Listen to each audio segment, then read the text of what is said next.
Okay, hey everybody, this is Matthew or Channel 35, HND the hand, and today we are giving a update on version 2 of my Maarika Brutal Gladiator deck. So you have Maarika the commander, let's start off there. Must be blocked if able. Really good ability because she is also indestructible on your turn. So you're effectively killing anything with a 7 toughness or less. And you have a bonus ability. Whenever Maarika deals damage to a creature, if that creature was dealt excess damage this turn, that creature's controller sacrifices a non-creature, non-land permanent. Most of the time you're killing their Soul Ring, if you haven't already killed it already. But it maybe you hit an enchantment, maybe you hit a Phyrexian Arena. It's good most of the time.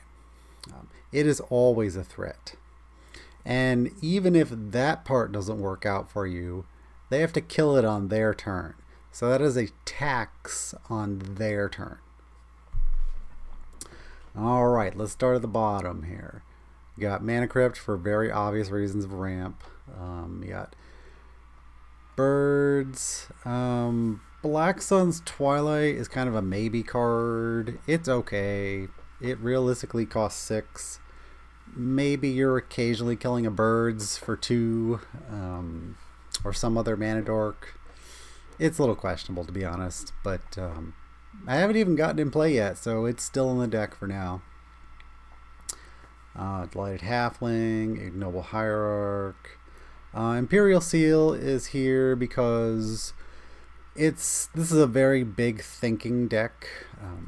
You want some tutors in here. And you want to interact on turn 1. As strange as that sounds in Commander, it can be relevant. And again, interact on turn 1. Boom, blow up your Soul Ring. Rancor is in here for some consistent pump and trample. A little bit questionable, could be something else. Soul Ring, Tinderwall. Tinderwall is here because it has some ridiculous legacy style power to it. And there is creature return in the deck, which makes Tinderwall even better. So we got Vampiric Tutor for more tutors. And let's move up to mana value 2. So early game, the most you can usually do is 1 for 1. So you either want to +1 yourself or -1 your opponent. Cursed Marauder does exactly that. It's a common,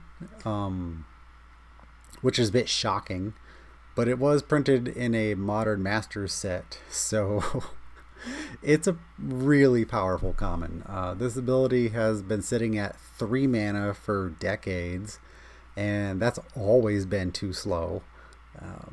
But now that it's at 2 mana, it's amazing. Alright, we got Demonic Tutor for some more tutor. Dreadbore, quick easy creature destruction. Embereth Shieldbreaker is a 1 mana destroy target artifact with a bonus of you get a 2/1 creature. And that kind of speaks to the aggro aggressiveness of this deck. The only thing is it's a little mediocre, but I like that I like the 1 cost. That's the key part. Farseek for obvious reasons. You're playing 3 colors. You're getting a dual land into play tapped. Same reason for Nature's Lore. Same reason for 3 visits. So, and here we got Molten Collapse. Molten Collapse is here because it's so ridiculously modal. You're probably not gonna get the Descend bonus, but who cares? Now here is some really solid gold if you have never seen this card before. This is Partick Miner. This is as close as you're gonna get to a second Sinkhole. Alright? And it's amazing because it's a creature, it's returnable, it's reusable, And it just keeps coming back for more. Like if you get your 4 drops to bring it back over and over and over again, then you just ruin their day, and the game is pretty much over. Unless they're playing heavy graveyard removal, which most people don't. Alright, here we have Sakura Tribe Elder. Also very obvious, very returnable.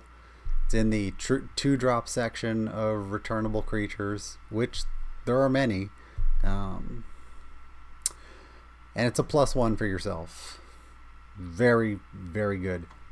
Do not play the ones that cost 3. Why are you paying 3 mana for this ability? You do not do that. If the gold standard is 3 visits, why are you paying more than 2? Okay.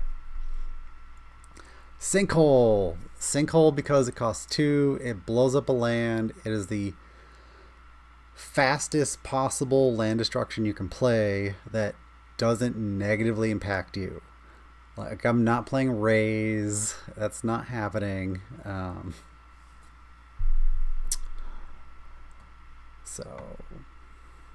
Here we have Terra Sunder. Early game, exile artifact or enchantment if you really need it. Like, you gotta really need this. Play early game. Otherwise, it's 4-drop, exile target non-land permanent, which is amazing. Terminate, boom.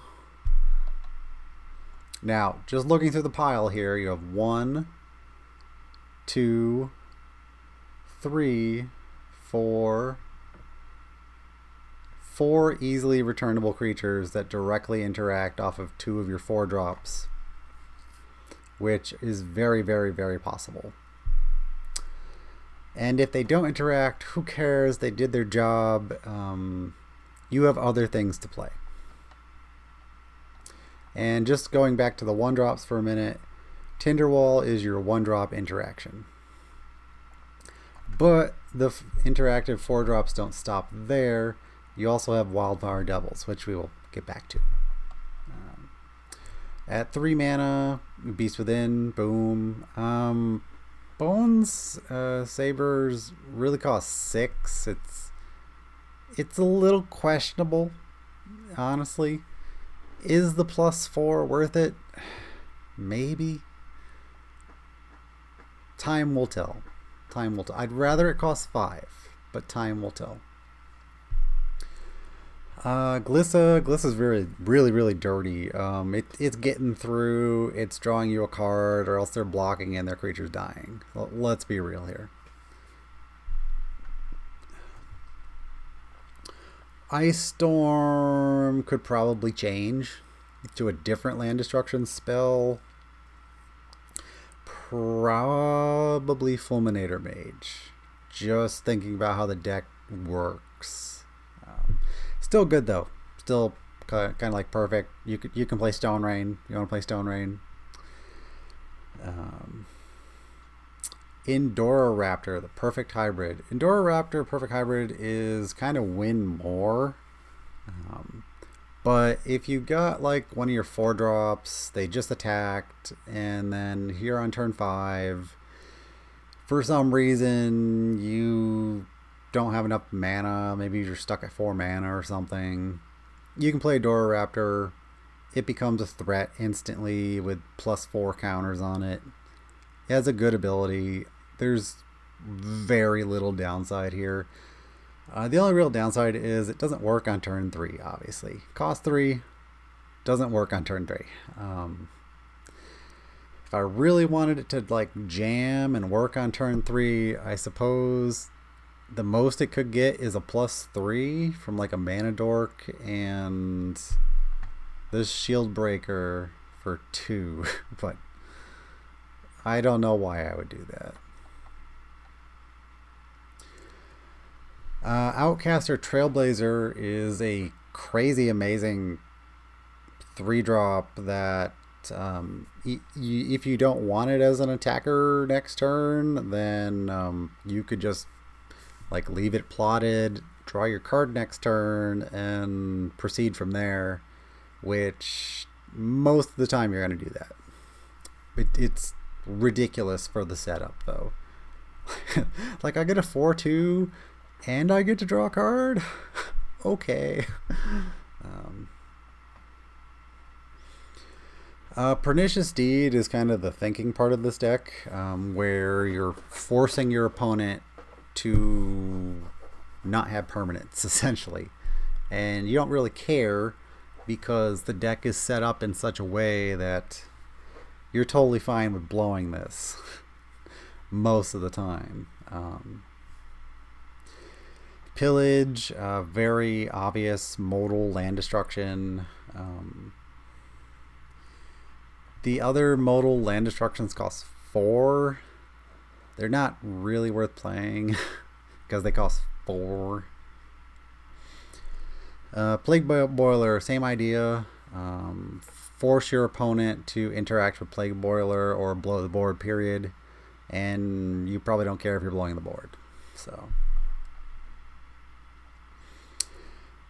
And here we get things that are a little bit spicier, a little bit more powerful. Let's just call this an 8-4. The ability's good, but the pressure that it adds is better. It does offer you the potential of an additional combat phase. Yeah, I don't really see that happening most of the time. Most of the time, this is going to eat a kill spell, which is fine. It's kind of what it's supposed to do. It's a major threat that has to be killed. So, but if you get the ability working, that's really good. Chandra, it's red Jace, has a ton of abilities. You're probably using the -3 first turn it comes into play. And if it survives, you're functionally drawing cards and adding mana. So it's pretty great. Mirren for obvious creature return. Storerev for also obvious creature turn. And Pressure. He's a 5-4. Mince and Boo for a 4-4 every turn. What's the downside? And it can draw you cards? Okay. Phyrexian Scriptures is another thinking card where you ruin your opponent's entire next turn. Like, you prevent them from playing creatures with this. Unless they have haste and they don't care, which that will come up. The One Ring, same idea. Draws cards, prevents a whole turn. So, back to Phyrexian Scriptures for a second. Not only does it blow the board, but it exiles your opponent's graveyard, and that's really key because I made sure to include multiple graveyard exiles in this deck. I believe there are 3. So, Unleash the Inferno. Unleash the Inferno is a 4-drop rare. Kills 2 things 99.9999% of the time. I have no downside with this card. I like it a lot. Wildfire Devils lets you replay all your early spells and your opponent's early spells. Zeotora's Envoy is a power 4-drop. Like, I mean that like crazy. Deals combat damage to each player. Look at the top card of your library. You may play a land card from the top of your library, or cast a spell with mana value less than or equal to damage dealt from the top of your library. So, or if you don't, put the card in your hand. You're playing this for 4. I can't even think of a reason to play this for the Blitz cost and 5. It makes no sense. So, Chaos Defiler, because this is a crazy good card. It kills 2 permanents. And it's a 5-4 with trample. Escape the Wilds. You're not playing this turn 5 most of the time. Most of the time it's like turn 6. And you're out of cards anyway on turn 6. So, Giant Inheritance is bigger, badder, better Rancor. This gives your creature +6. I can't think of a downside. And it comes back to your hand? Like, okay. Yeah, I think I'll keep playing that. Kill, main, burn, hyper modal card. I suppose this could be changed if there's something better in the future, but I'm totally fine with doing all three of these abilities every single time I play the card. Yeah. Railway Brawler, you're plotting it for 4, and you're pumping one of your 5 drops, which could just be your commander, which is fine. And then he's a reach and trample 5/5 by himself. That's pretty great. This card is a mistake. Return of the Wild Speaker. Yes, it costs 5. Yes, it's an instant. But after playing a bunch of games with this, it needs to be replaced. Because very often I only have my commander left, and my commander is a human. So, ba-boom, that's going to be replaced in the near future. Stinging Study, very obvious. Card draw. Draw 5 cards for 5 mana. Perfect. Yeah. Terror of the Peaks has been a underperformer. It never lives long enough to matter, or I have better plays that I need to do. But it is a big fire-breathing dragon where it's supposed to be like Terror of the Peaks, then play something else, and you deal 6 damage to their face. But yeah, you get the idea. The Gitrog Ravenous Ride. It has Trample and Haste, and if you can get the saddle ability off, it's amazing. You don't need to. Trample and Haste is usually good enough. But preferably, some game in the future, I would love to sacrifice Zeator's Envoy or some other 4-drop to enable the ability. Yeah, I would. Thickest in the Thicket.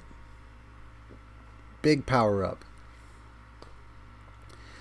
Put X++ counters on target creature you control, requires that creature's power. At the beginning of your end step, draw 2 cards if you control the creature with the greatest power or tied for the greatest power. Early game, like the turn you're playing this, you're drawing 2 cards unless your creature's dead. So yeah. Zangos. At the beginning of combat in your turn, no target creature you control gains haste and +X on turn, where X is that creature's power. It's a power doubler. It enables haste. It's good on turn 5 all the time, really. Maybe you have something better, but maybe he plays turn 6 and then boom, you just crush somebody. You just crush them flat out. Alpha Deathclaw is like one of the key cards in this deck that defines it, along with Chaos Defiler at 5 mana. So it messes with your opponent. It probably blows up a land. Then it blows up something else next turn. Then you're attacking with the 10/10. And if that doesn't kill them, oh wow. Just keep hammering away with the rest of your deck. Okay, here we have Final Act. So you're blowing the board. Creatures, planeswalker battles, graveyards, all counters. You're blow the board. Boom, boom, boom. Yes, it affects your graveyard. Yes, I know that's disadvantageous to you, potentially. But the deck is not hyper graveyard theme. It is graveyard relevant with 3 cards, but it is not dependent on the graveyard. So it is totally okay to play Final Act, because at this stage of the game, you probably want to exile your opponent's graveyard anyway. And this might be turn 7, turn 8, who knows. Vigor. Vigor could be something else, but I like the ability. We will see. It's a pump effect. It's very on theme with the other pump effects. Yeah, I mean, we will see. Time will tell if Vigor is worthwhile enough to keep in the deck. It's been in decks before, but I don't know. Jackal Hops, it's fun. It works directly with your commander. There are negatives. Like your opponent could phase out all their permanents and you could be screwed. So, so it's a maybe card, but it's a fun card. So, Lilion Death Horde General, I'm waiting for this to come into play. I really am. It's amazing. Whenever a creature you control dies, draw a card. So, you kill 2 of your own creatures. Who cares? Their creatures are dead. You draw 2 cards. It gets to their turn. You keep going at it. Then you just plus it and make zombies. So, Zeator the Incinerator is in here because I absolutely wanted direct damage along with Mince and Boo. And while it doesn't exactly line up, I mean, you're not realistically sacking something on turn 6. You're not. Maybe on turn 7 this is advantageous. Maybe. Either way, it's in here. It's a flying dragon. Maybe you get cute and you just want the treasure tokens for some reason. I don't know. But I don't see a downside. Maybe it turns into something else. But I really don't see a downside. I really don't. Because maybe you get your, I don't know, Giant Inheritance on, let's see, what's a weaker one here? I guess most of them are pretty tough. So, well, let's just say you get it on Zeator's Envoy. Zeator's Envoy is, for some reason, not threatening enough. I don't know. Maybe you can just deal 10 damage and win the game. So, that's kind of why it's here. Maybe you can deal 10 damage, just flat out win the game. So, Virtue of Persistence. You kill something early game and later on you just have it. And if your creatures aren't good enough, maybe theirs are. So that's why it's in here. Archon of Cruelty is in here because it's ridiculous. It does everything.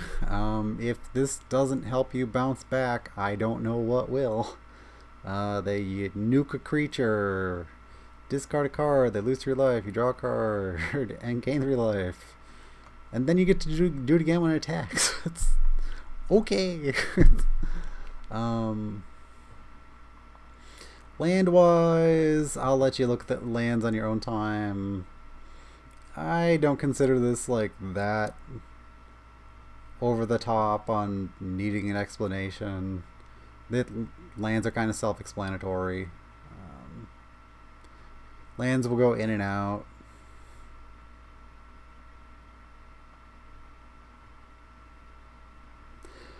But you get the idea. It's a super fun deck, super powerful, and I'm sure I'll be doing another version of it in the future. But this is version 2. Version 2 is more aggressive, more creatures, and ready to go. Alright, I hope you liked this video here, and this has been Matthew over Channel 35, H&D the Hand, signing off. Feel free to try out Maarika. It's listed on Moxfield, which is, the link to my Moxfield account is in the description of this video. Alright.